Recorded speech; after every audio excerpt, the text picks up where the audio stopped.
would be very intriguing. So We just tell AI, do you just fire the cues live, and here's all the we just put product. the Yeah, just put the just put product the out there. product. You figure out how to shoot the show Yeah, and pick the music and the script based do it all off live. of Just effects. do it all live, and how the crowd reacts, right? It's an interesting Well, it's concept. gonna load all the tubes and load all the cakes out there and tell AI how everything's landed, and Yeah, tell it to yeah. script it live. I don't know. I know many people don't really agree, but I'm intrigued to see like a pyromusical competition where it's you're trying to see who's paying more or what scripting software is working better for your for your show. Hello and welcome to another episode of Pyro Unleashed. Tune in weekly as Donnie and David discuss all things pyro, from the business aspect of the industry to technical tips and mesmerizing pyro designs. On Pyro Unleashed, we invite cutting-edge experts to the podcast to discuss their role in making this industry a success. So, sit back and unleash your inner pyro with us.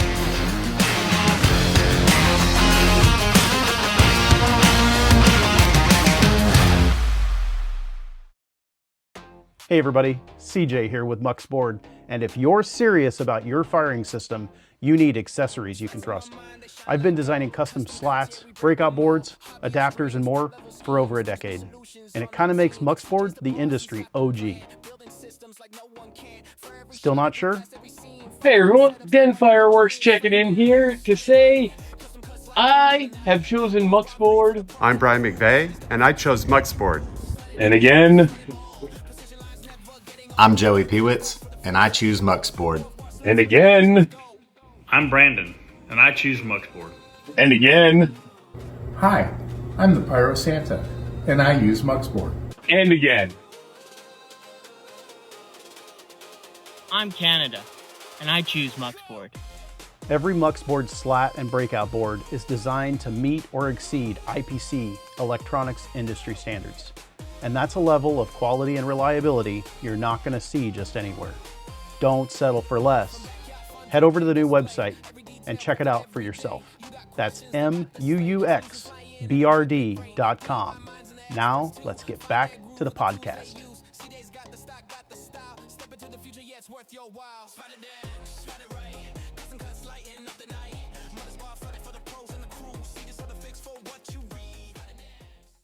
Key talking points.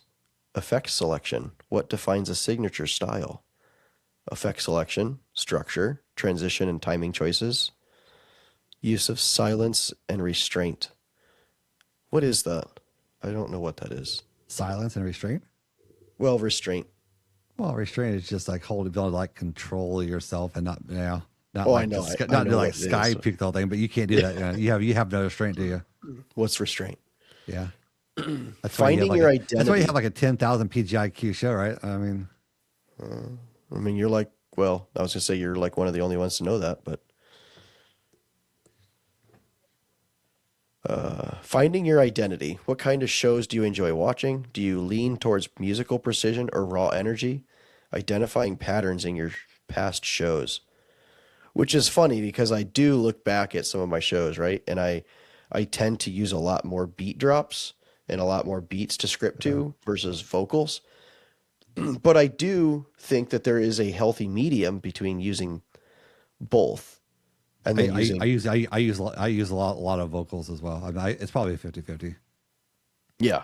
I do it both ways. I mix it up a lot, where depending on how they say a word or sing a word, right? Like a lot of cliches. Yeah. Maybe, If they draw out the sound of like a word, you sweep across the field, right? That's based off of voice and not really the beat, really in those cases a lot of times. Yeah, like I was scripting one of the songs for PGI, and at the end it's kind of like this da, da, da, da, da, da, da, da, and I think I hit 3 8-inch strobing shells at the end to like kind of give that like the stutter vibe. effect. Yeah. So be interesting to see to give AI all of your YouTube, all of the videos of the shows you've shot on YouTube, and have it go through and find out like those patterns or those tendencies that you do, to see if it could identify a shooting style or type of show scripter that you are based off of your history of shows. Yeah. Be like, hey, here's a link of all of my shows. Go through, analyze them all, and So, what do you think are key points in determining who you are as a show designer? So, like, that's a big question. Is it somebody who typically does huge runs? Is it somebody who sticks to higher beats? Is it lyrics? I mean, are these key points? Like, you sit there, okay, there's a book on the 5 love languages, right? So let's put that into fireworks. The 5 pyroscripting languages. Like, okay. I don't know. It's kind of weird to think about, but no, it's definitely, I mean, I think, people do have tendencies or patterns on their song choices, right? Like, I think a lot can say the type of scripter you are based on your song choices. Like, are you always picking high energy songs? Where you're always doing rapid fire sequences and a lot of upbeat stuff, or are you leaning more towards slower paced songs where you're doing a little bit more methodical stuff, showcasing the quality of the product versus the quantity of product? And I think you can get a lot where I think people will go down one track or the other and maybe not blend the two enough. Being able to blend, I think, like the fast speed and the slow speed together, I think is something that's extremely important. I think when you're trying to put together a good pyro musical, especially in competition, like being able to showcase different styles, I think it is well, still keeping the energy of the crowd up, right? Yeah. But I mean, definitely, people have styles, and you can watch their shows and see the style and type of person they're shooting. I mean, you can see how people evolve too. I mean, you can watch people's videos.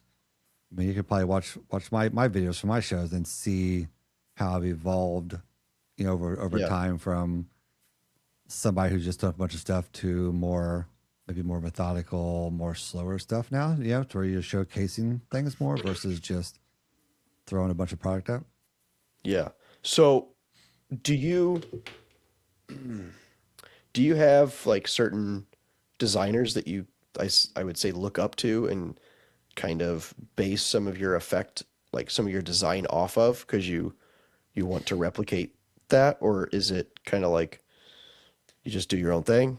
I kind of do my own thing. I try not to want to pull ideas from other shows. I don't know. That's just how the way I am. Like, I see something in a show, I'm like, no, that's really cool. I would love to be able to use that in a show, but then I'm like, well, I would rather just kind of like create my own thing, right? Or do it my own way versus, kind of the cookie cutter, let's copy effects from show to show. I mean, there's nothing wrong with that. Right? Absolutely nothing wrong with, I think, using bits and pieces that other people have done, because I mean, that's how we've all evolved, right? Is you see something done one way, then everybody starts to do it that way, and then it slowly kind of, you try to do it one step better than the version you saw, maybe even, right? So and that's what I think you see a lot too. But I don't know. I tend to try to just do my own thing and not worry about what I've seen or what I've done, or I don't know. It's an interesting question. Yeah. I will tell you, I mean, looking back at shows that I've done, I tend to watch a lot of, I'll name drop, right? I like to watch a lot of Tim Jameson shows, Ricardo from Ricasa. Like, I like those styles of show. Even Peter Rogos from 76. Like, I like a lot of what they do.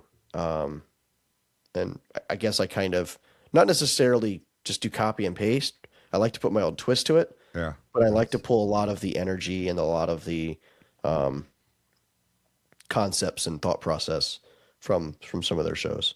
Yeah, so. I know. Yeah, Tim James is a big one. I know I've watched a lot of his shows multiple times just because. I think like his music choices resonate well with me and the type of music I like to shoot with, and so I think I tried to like look and see how he might have, orchestrated a certain run during a certain style of music or something like that, and maybe try to see how that might play into maybe a similar segment of music that I might be using from a different song, right? Or how I can maybe incorporate some stuff. But yeah, I think, Tim's up there is one that, I've probably watched his shows multiple times as well. Cause it's just, it's always some crazy stuff he does. Like He always does a crazy cool run. You don't see Tim copying effects from other people either. Like you see Tim create his own things. Like every show he does, he's got something new in there, I think, like that you haven't seen somewhere else. And it's really cool to see the creativity that he's able to pull together after show after show after show, and still they're all unique. Yeah. How do you feel about like if you reshoot the same song a second time? Like, are you going through and very like worried about it looking the same, or are you like really working hard to make it 100% different? It's funny you say that. So, and I think I've expressed this to you. So, the anthem I shot at Elevate, I know that I'm using that at 2 other locations this year, and I've never done that. Yeah. So I guess I used Elevate's platform as a test subject, obviously errors and such, and you can go back to the last episode and get all the deep, whatever on that. But, watching back with the correct audio track, if I had the same product over again, I would shoot that same show twice, 3 times. Okay. Yeah. Because I liked the way that it looked.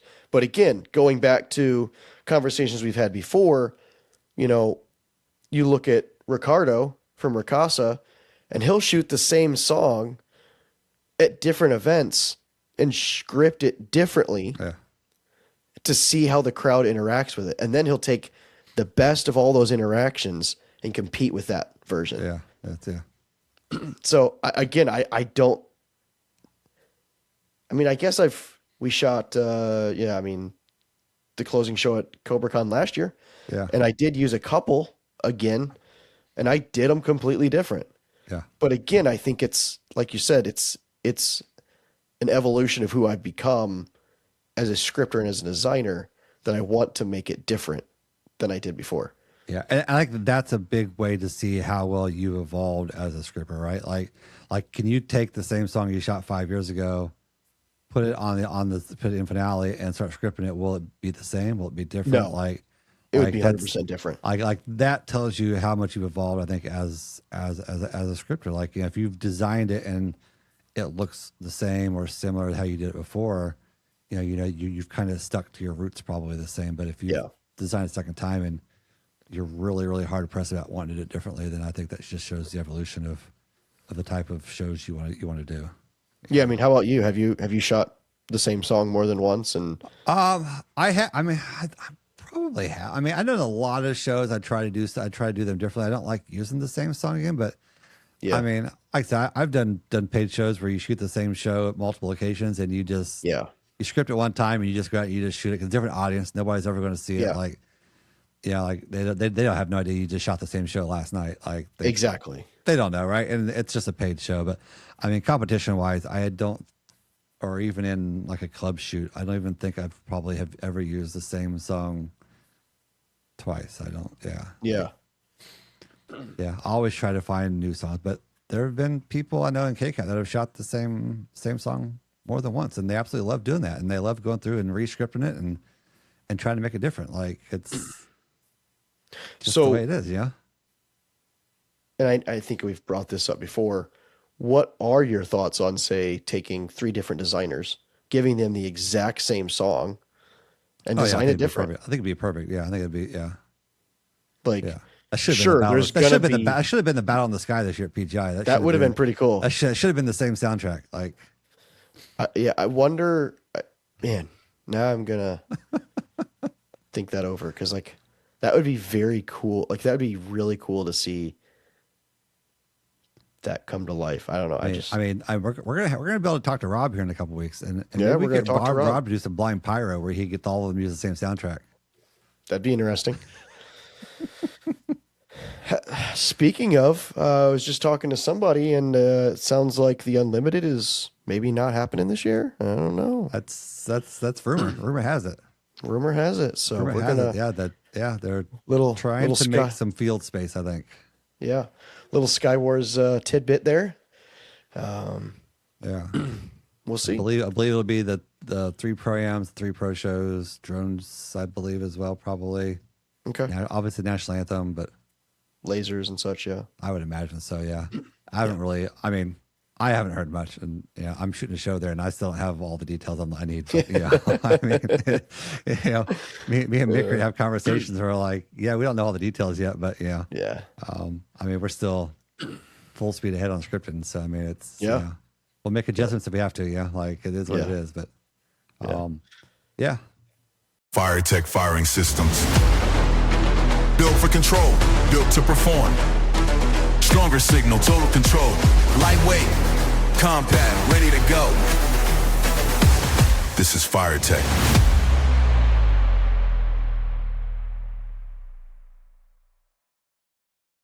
So back to this whole talking points from AI. Figuring out, yeah. Well, if you watch a show, can you guess the shooter by the scripting style? Ooh. Yeah, that might be tough. Yeah? That might be tough. I probably don't watch enough shows for that. Okay. Do you think if somebody has watched the last 3 shows that you've shot back to back, would they know that they were your shows? Oh, that's crazy. Mm-hmm. Yeah, I don't know that either. Yeah, that's one of those things, right? You keep things different than people who don't know who's shooting the show, right? I guess, I mean. But that being said, I know that I'm going to put things in the city shows that I'm doing. Yeah. As test runs and test product to make sure that run is going to work for a different show later. Yeah.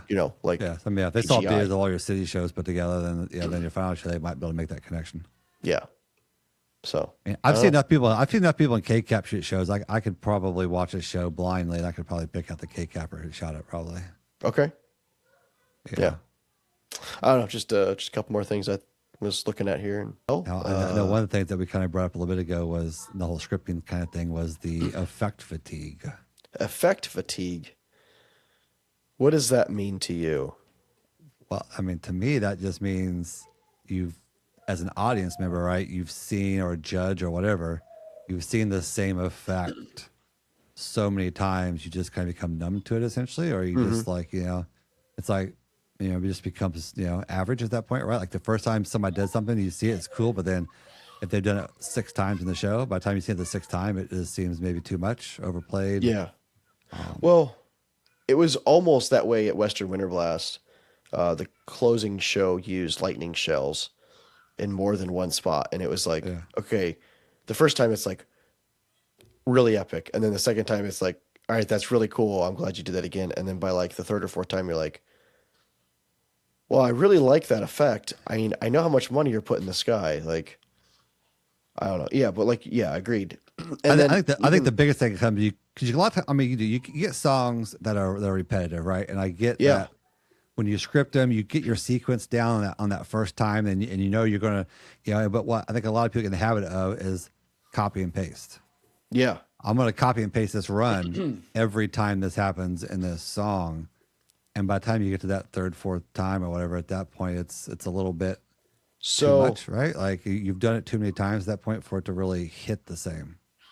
So something I have always been very mindful of is, as a viewer of a show, I try and do things in 3s. So like I try, like as a human, you see things in 3s easier. That being said, if you have a chorus 3 different times, sure, you can do the first one the same as the second one. But by the 3rd time, your crowd's expecting it. So don't do it the same. Don't do the same. Yeah, that's and it keeps your crowd coming back and going, oh, what's he going to do differently this time? Keeps them engaged, right? Keeps them engaged into the show more, and it draws them in because now they know what's coming, but they don't know what's coming, right? Like exactly. They're expecting to see something that doesn't really happen, and yeah, just as long as what you do to replace it better be better than you did the first 2 times. Exactly. Right? Yeah. Or you're going to let them down. And it's funny you say that because I will get into like scripting a show and I'm like, oh, that's a really cool run the first time. And I'm going to do that again the second. And then I watch the third and I'm like, but I used like a third of the product in this last, the third time. So, you try and figure out how to mix it up. But yeah, yeah. I mean, even, like effects over the years, how things become popular and then they just become worn out and mundane because you've seen it. Like smiley faces, right? I love a good Nishiki or Gold Crown Brocade finale. Yeah. What's the new thing, right? Because as much as I love it, and I'll probably continue to do it several times, it's becoming, well, okay, I know what their finale is going to look like now. So this will be a good one. So smoke scenes. Yep. Right. Exactly. Where are we at in that timeline of smoke? Are we to the point now where it's worn out, it's kind of welcome and it's a surprise, and now you just expect to see that in every big show? Or and it's so, and again, I'm not trying to hold myself up to a higher standard, right? But I did one of the first bigger smoke scenes in the US, right, at PGI. And then with Pyromax, I did the second one for, like Pyromax at NFA.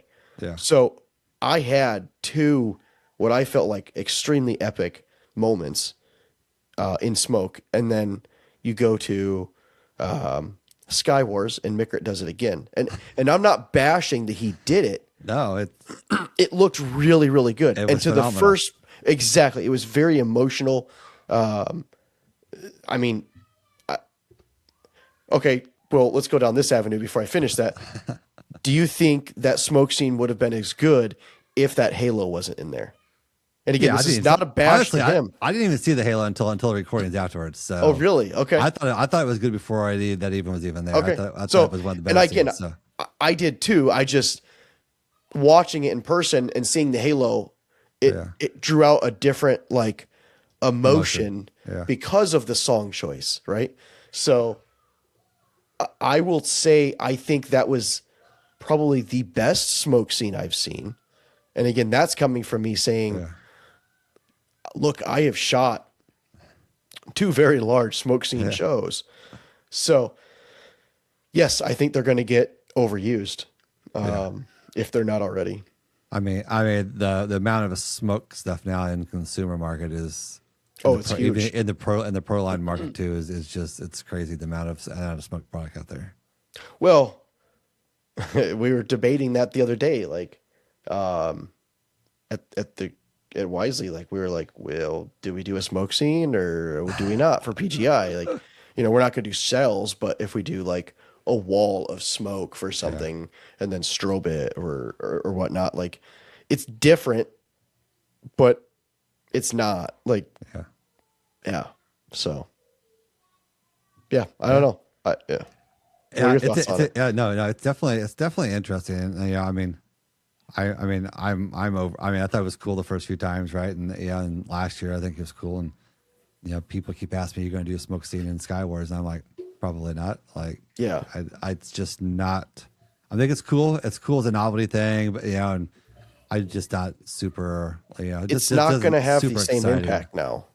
Yeah, it's not. No, because the more times you use something, right, the less people kind of are going to enjoy it or feel it. And thing now to the point is, where's that cutoff between where you start to bail on the smoke and you start to look for something else? Like, you don't want to get left holding the bag with all the smoke.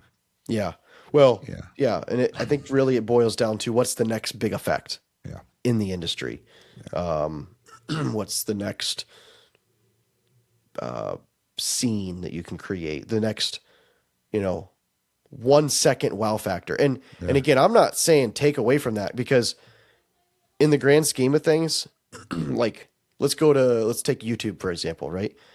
It could be the dumbest video and it has all these views and you go, why does it have all these views? Well, somewhere in there, it had an emotional impact, good or bad, for at least 1 second. I mean, So don't let your creativity, like, don't stop your creativity, because you never know when you're going to have that 1 second moment shooting a pyromusical. Yeah, and so, I think I would kind of like the effects like evolving. Like, I think the pyro printing has kind of evolved a little bit because it has. Because we would do it a lot where you would do it from multiple positions, and now you see people doing it from a single position. Yep. Like Hodder did like the hearts from a single position, right? Like you see a lot of now people trying to do these from single position shows and evolve that from the whole field being now to just a single position and doing pyro printing off of towers or wheels or it's like that. You can see some of that stuff out there in videos and how that has kind of evolved a little bit to kind of create it where it's still not it's not expected, right? It's still different. Yeah, it's what do you think this year's fatigued effect might be? Fatigued, huh? I don't know. Red, white, and blue. Red, white. You're 100%. Yeah, you're probably not wrong. Red, white, and blue. Red, white, and blue will be out of style by the time. So yeah. I'm avoiding red, white, and blue at all costs for Skywatch. Like I don't want any red, white, or blue. That's a lie, but they won't be mixed together. They won't be mixed together.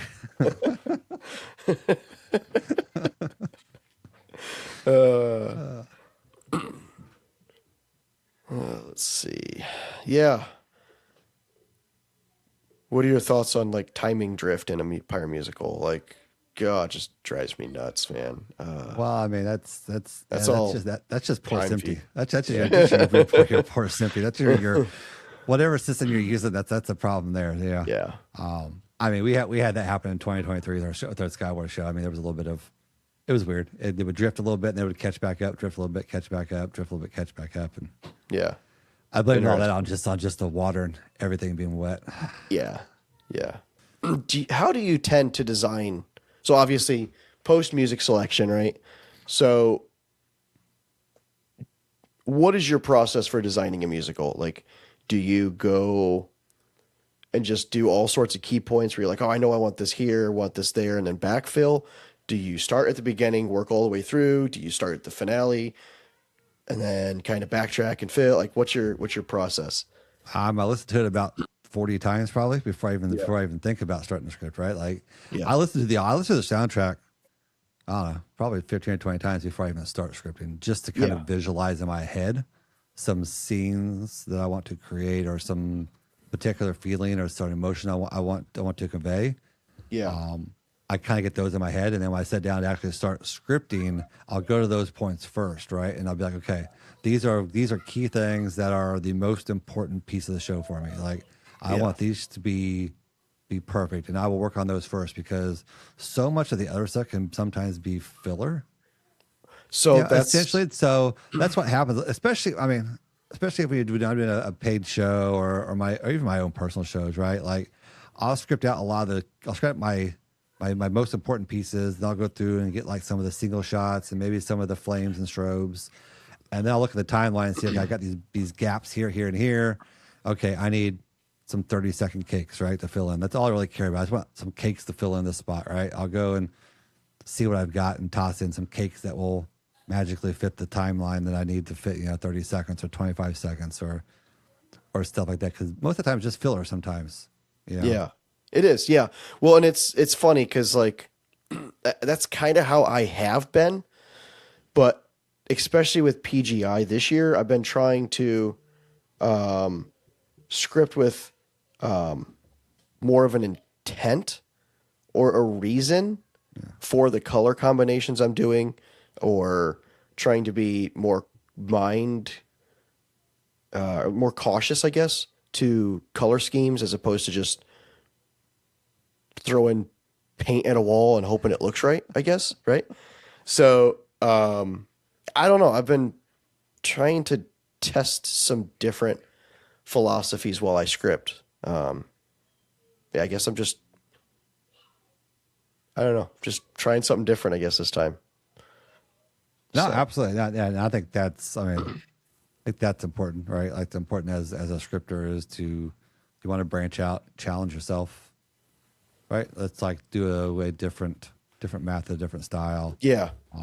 Try to push your push you outside of your box, I think, is what I want to put. I mean, if you have the ability to sit there and force yourself to work outside of how you would normally work, I think that's just going to help you grow as a scripter and a designer. Yeah. Like, just trying to, I guess, keep, color palettes like close. And sure, you're going to have some areas where you just can't make that happen. You're going to have a random color that just, I mean, if China produced every color combination in the world, sure, that'd be awesome. But it's super unrealistic. Like, it's not a thing. China doesn't always label things the right color. Exactly. Yeah. I mean, I was watching, I think the CoverCon. I think I was watching Tim Jameson show at CoverCon. I noticed several times there was a comet that was a different color. Yeah. And they were always on the one side, and I was like, China probably mislabeled it. Probably, that's probably how it came, right? Like, and it's funny because you understand that, like, when you're pulling product, you're going down from position, say 1 through 17 or whatever. You're pulling out of this case for this, and then 2, and then 3, and then 4, and like you get down to like 14, 15, and you might be on the last case, and that might be a completely different product. Yeah. So it is intriguing to Yeah, because I mean, they mess up. They put a red label on a blue comet, or they put I mean, it happens. Or when they're filling up a case, they might be like, oh, we're short one red. There's lots of blue in here. They'll never notice. Yeah. Do you think shooters rely too much on product and not design? That's a tough one. I mean, a lot of times, sometimes you need product to fit your design. Like, oh yeah. I mean, there's a lot of times you can just use whatever color is available. Like, I will script a lot of times, which I'll put like just red comet and everywhere in my show because I might not really care what the comet color is. Okay.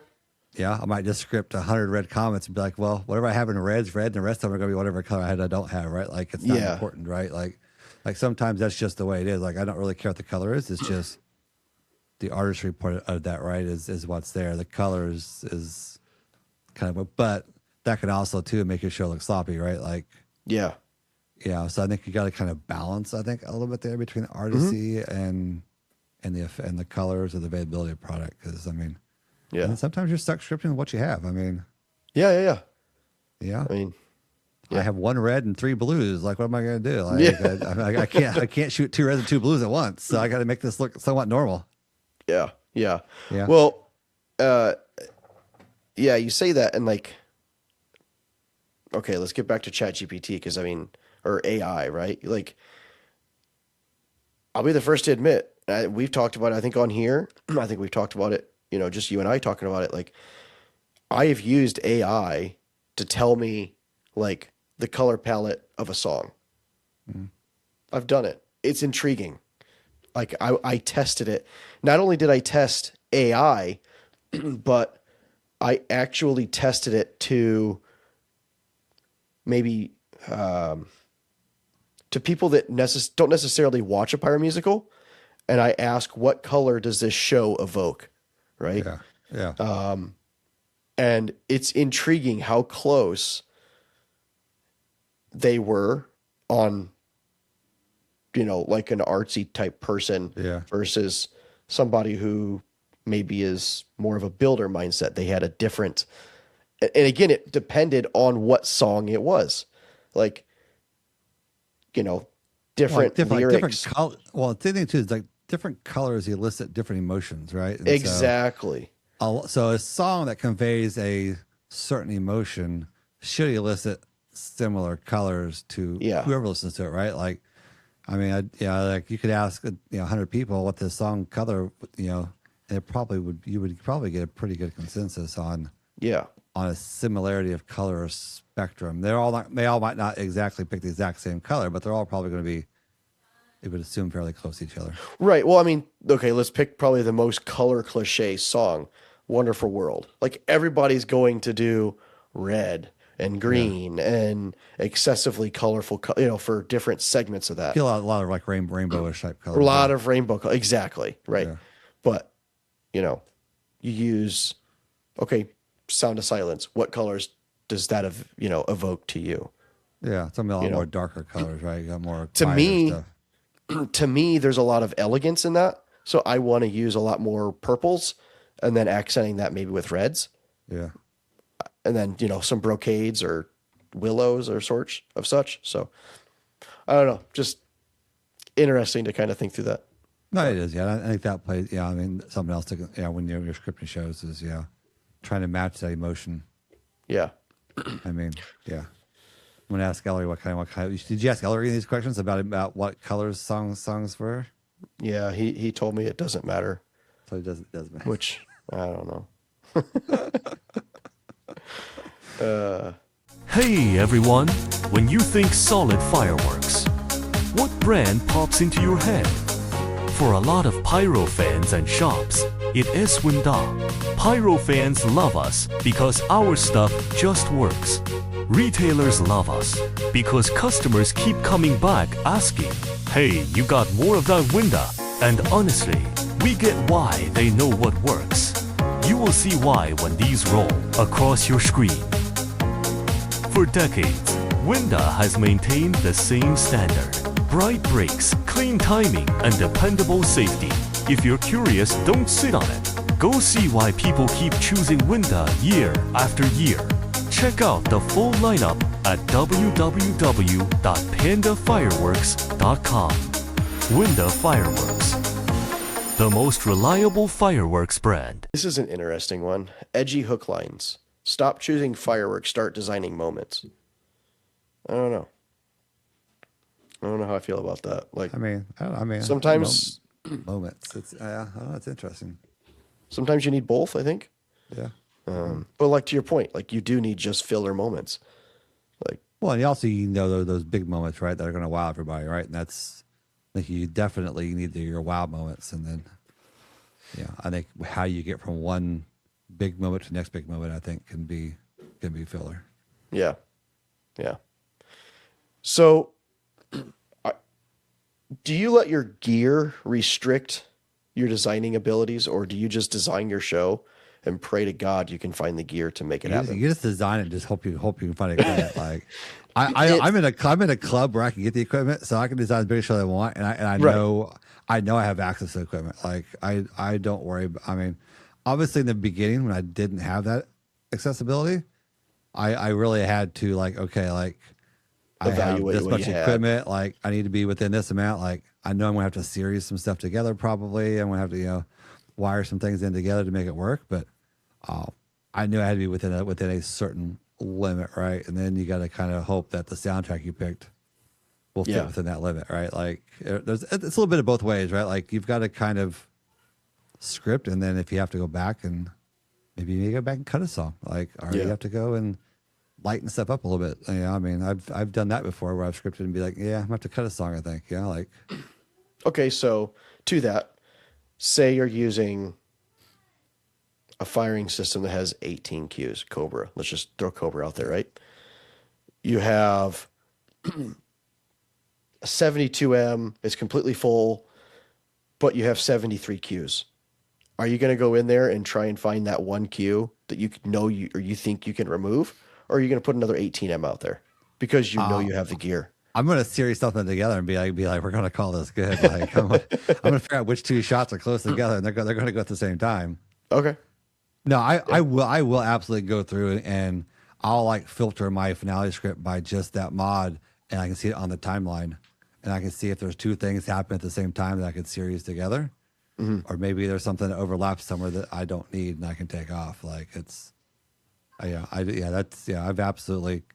actually go through and just filter by position and by mod, and you can go through and see on the timeline. You can make adjustments at that point, because I might not have an extra 18M just to slap out there for one cue.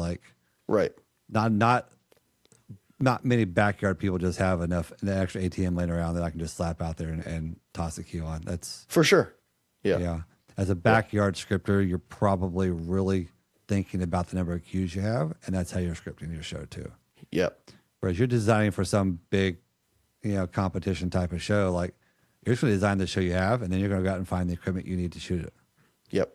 That's just the way we are when it comes to those big shows like that. I don't think it matters who you're shooting a big show, whether it's that big show at PGI or Sky Wars or Cobra Con. You're borrowing equipment. 100% you are. Like every show out there is probably barn equipment. Like there's not many people who have enough queues, enough racks, enough equipment to put on these big shows. I don't think people realize that as much. Like, people are borrowing equipment to shoot these shows. For sure. Well, and Ellery has actually brought up a good point, and whether or not he gets mad at me for taking his philosophy and sharing it here or not, I don't know. But he's mentioned, instead of buying modules, buy slats. You can buy the modules. You can't always get them. You can't always get the modules early, but you can have cheaper slats, and you can fill those slats and have those filled. And when you get there, then your cables and mods come with the person you're loaning them from. Then it's easy to plug them in. So as long as that person that has slat mods, right?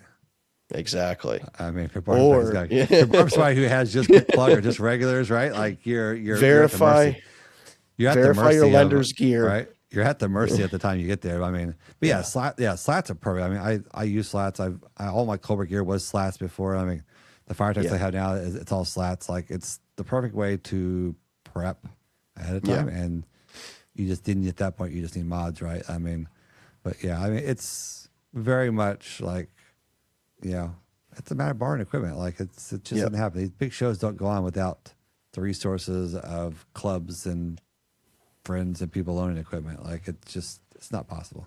Right. Yep. Interesting. Kind of went from I'll be borrowing lots of equipment out there. So I mean, if you know somebody I don't have enough equipment here at my place to shoot a big show. I can tell you that. So I mean, it's when is the first time you're using your gear? Is it this weekend or? No, I'm not even using it this weekend. No, it's probably going to be. It's likely going to be the club shooting probably in June that you might be here. Oh, all right. That might be the first time I get to actually use it. But yeah, I should. I'm fairly certain I'll be there. So yeah, no, I need to get it out and one of these weekends just play with it a little bit, play with it more. And I just been so busy. I mean, vacation and everything else, and I'm finally starting to get into some scripting stuff. So you're behind the 8 ball. I pulled it out and tested some DMX. That's all I cared about at the time. Yeah. But I'd been just slowly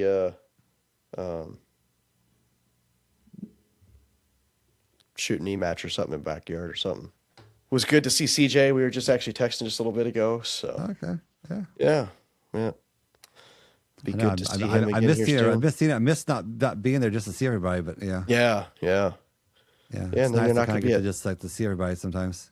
Yeah. It is nice. It's like that's what I will say about that event is like it's nice to get back in the groove because like when you go to Sky Wars or NFA, like that season is done and like that's the last time you're going to see these people for 5 or 6 months. Like this event in the spring is really nice to be able to reconnect with people and get back in the groove. It's time to, it's time to put your boots on. And obviously it's a little bit of, I think, not as high as a stress or pressure event, right? Like exactly. I think there's more time to socialize. Yeah. Versus some of the other events where it's just show prep the entire time there and you don't get to socialize with anybody. I mean, it's just, you're working the entire time. Yeah. But thanks again to CJ for sponsoring the podcast. We really do appreciate that. Yeah. PGI, August 8th through the 14th. It's going to be a good time. I'm going to have to send somebody up there to hold your hand. I wouldn't mind. I got to find somebody to come over and hold your hand so you make sure you play the right soundtrack and get it all figured out. I honestly wouldn't tell you no. Key point, don't test your audio through the audio box. Test it through the remote. If you want that job, reach out to us. Reach out. I'll reach out if you're interested in that non-paying job. This might be paid or might not be paid. Depends on the performance of August 14th. The outcome. Paid based on outcome. Paid based on outcome. Based on performance. We're gonna. It's kind of been preliminary. I really haven't even talked to you about this, but.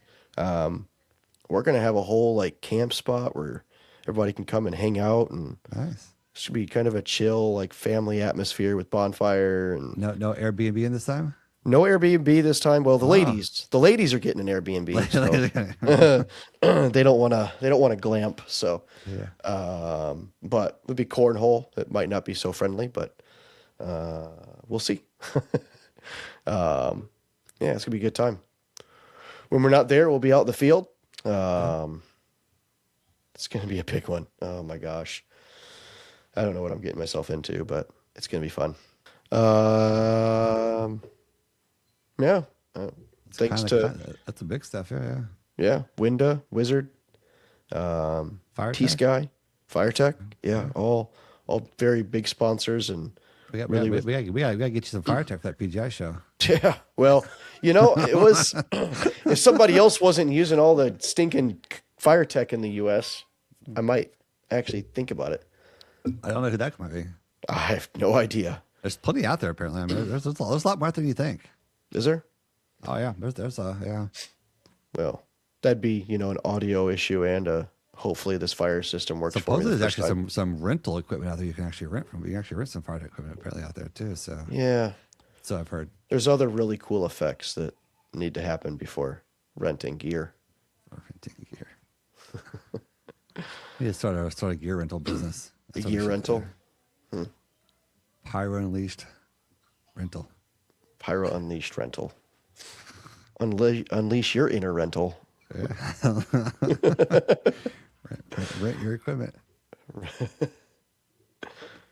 All right. Well, before we go down that tangent. Yeah, we're going to leave that one alone. But again, guys, another great week. Yeah, we are officially, I think, going to do a Discord listener recording. We next are. Week. Yeah. That will be coming on the calendar near you in Discord. Hop on there. Want some fresh faces, some new people. Don't be shy. The camera's kind of highly suggested. Yeah, once you see your faces, and yeah, it makes it easier when we edit to see who's talking than versus trying to do that without your face. So. And if you don't put your face on there, we're going to match your face to the best picture we find on. Maybe might have to. A meme or a GIF. So. Yeah, might be friendly. Yeah. So So come with some questions or just some chat, just see how things go. Because I know K-Cat would become maybe fresh off another win this weekend at the versus shoot. We'll see. We'll see. What would that be? 9 in a row? Is that? I don't know. It's like all of them. Maybe like all of them. Like all of them. I don't know. Mate. I don't know. Which we'll see. But I've seen the script the K-Cat's putting up, and it's tough. It's a good one, I think. So good. All right. It'll be exciting. So if you're definitely going to be out if you're in Missouri, head out this weekend. Yep. Be tomorrow after this point this thing airs. So yeah, you don't have like those. Yeah, make sure you go on the website, register, get out there, watch the shows. Feels like it's the national demo weekend of the year. Always is. Always. Everybody. Except for Wisely, they decided to be different. You know what? There's a reason. I do know you can get T-Sky at Wisely. They have that. Yeah. So. Yeah, I will tell you. I will reiterate this. I've shot product from several brands, and I will tell you the T-Sky outperformed 9 out of 10. I mean, I've gotten T-Sky here locally in Missouri, several years ago, and it was some 62 mil shots, and they were really, really nice, and yeah, I've got a few of them been holding on to. I mean, there were some really good stuff. That was several years ago before I was even really all that knowledgeable about what was out there, and so it's good to see them making a bigger presence and getting some stuff in the country because it's a good product. Yeah, it is. Have you seen the? I believe it's a 50 mil mine. It's a blue to white strobe, lower mine, and then it shoots up red crissets above it in a mine. It is really, really nice. So, just gonna name drop that one. We're almost out of it, but almost out of it. You're out of here. It's probably gone now. It's probably gone now. Placing my orders we speak. Red comets, white comets, blue comets, mines. I am shocked. I shouldn't be, but it's almost gone. Yeah. So I need to get all my fountains on order. Yeah. Uh-huh. And then after this episode, we'll have a couple episodes left. I think we've got Rob lined up to talk about Skywars. Rob lined up. Yeah. So We're gonna announce the little peek on Skywars and what we got planned and what's coming. So we'll see what he's got for us for Skywars this upcoming year. And do we want to give a grand? Yeah. Maybe I can get my budget and my rules for me maybe that night or something. I mean, it's gonna be you heard it here first. Yeah, I heard it here first too. Yeah, yeah. So yeah, and then we do have a. I don't know if we've ever actually disclosed who our season closer. We haven't. We're still semi waiting to announce that. We're waiting for some final details, but it's up to you. We can announce it. It's gonna be huge. We can wait another week or two. I will tell you, it will be, in my opinion, not that all the other guests we've had on have not been wonderful, but it will probably be change of pace. Top 3. Change of pace. It's going to be a lot of fun. It's going to apply to people outside of Pyro too. It will. Yeah. So put your guesses in the comments below. Not drones. Not drones. It's not drones. Not drones. It's not drones. But So our last episode's lined up here, guys. We're going to have close up the season here sometime around about mid-February-ish, and then February. Wow. Or mid-May at this point. Mid-May, yeah. I mean, 2-5. It's all the same. 2-5. And then we'll take a little break for the season. And then, maybe if we're lucky, I might have some time before Skywars to pop a couple episodes in. But it's gonna be tight. So we'll see. We're got to get the Skywars shooters on. That's going to be a fun episode. We can all just debate it out. Yeah. We're going to have to find somebody else because I'm not going to be the only judge in the boxing ring. I mean, you could. I mean, our third member of Pyro Unleashed. I don't know. We'll see. That'd be fun, wouldn't it? Everybody's going to start rumor mills. All right. I can see the KCAP Discord now. Who's the third member? Who's the third member? Right. Curtis will be on there. Who's the third member? Who's start a new hash? Taking applications. Start a new hashtag. Who's the third? Who's the third? But anyway, guys, go out there, keep listening. Yeah. And enjoy the episode. Go out there and connect the rehash on some of the finale tips of the week, guys. Good time to we're blasting those out Monday, Tuesdays, and Wednesdays. So good time to get caught up on your finale skills for the season. So I know at some point we need to get Drew back on and maybe talk about some of the newer upgrades and stuff like that. And there's a lot to talk to him about. He's been busy too, so I know everybody's been busy. I seen him at Elevate, and he was he was slammed, and I mean rightfully so. They have earned that the busyness. So absolutely, yeah. So it's been busy. So keep everything going. But again, guys, go out there, have a great time, and we will see y'all next week. And until then, go out there and unleash your inner pyro with us. This has been another episode of Pyro Unleashed. Come back each week for more industry insights, technical tips, and awesome pyro designs. Have fun out there, be safe, and as always, remember to unleash your inner pyro with us.